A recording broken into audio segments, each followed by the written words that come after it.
Welcome to Moments Almanac for July 20th. I hope you're well, and I thank you so much for joining me today. On a small farm outside Valparaiso, Indiana, a girl was born who would one day carve a language out of nothing. Her name was Marilyn Laszlo. She grew up walking behind a plow and somewhere in those long rows while helping her parents work the fields. She told God she wanted to be a missionary. It was a promise that would carry her a long way from Indiana. In 1965, Marilyn joined Wycliffe Bible Translators and studied linguistics at the University of Oklahoma. A few years later, she and another translator traveled by dugout canoe up East Sepik River in Papua New Guinea to a village called Hana. The Sepik Iwam people numbered about 2,500. They had no written language. Their history included headhunting, sorcery, and deep suspicion of outsiders, and they had never seen anyone who looked like Marilyn Laszlo. She stayed anyway.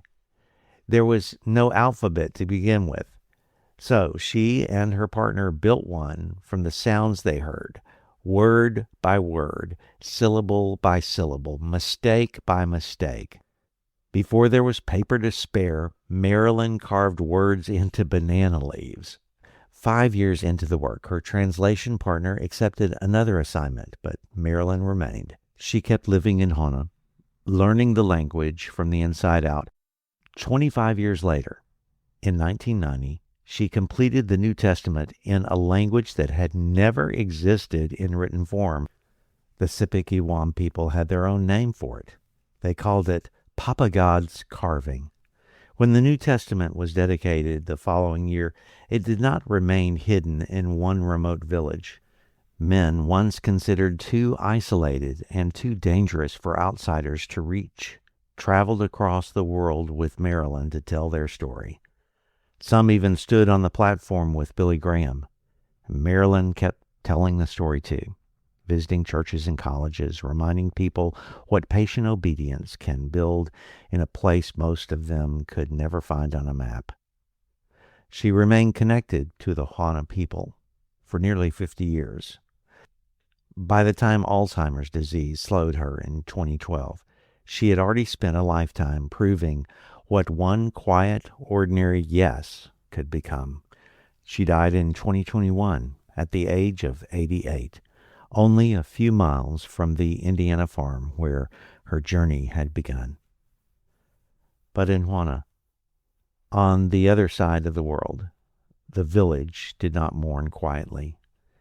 They observed a 5-day mourning ritual, covering themselves in mud as they grieved the woman who had once been the strangest person they had ever seen and had become family.